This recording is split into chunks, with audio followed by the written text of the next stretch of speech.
কি করো? কথা বলি কার সাথে? একটা মেয়ের সাথে। কে সেই মেয়ে? তোমাকে বলবো কেন? বলতে বলছে তাই বলবা। বলো কে সেই মেয়ে? তুমি ছাড়া আর কে আছে আমার, বলো? তাহলে এত পেঁচাইলা কেন? পাগল চেতাইতে চাইছিলাম একটু। আচ্ছা, খাবারের পরে ওষুধ খাইছিলা?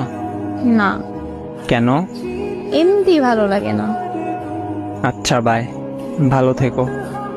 ওই ওই ওই ওই A few moments later. আসসালামু আলাইকুম স্যার। ওয়ালাইকুম আসসালাম। ওষুধ খেয়ে এসেছি কিন্তু। আগে খেয়ে নিলে কি হতো শুনি? তোমার এই রাগটা তো দেখতে পারতাম না। একটা পাগল জুটছে কপালে এসে।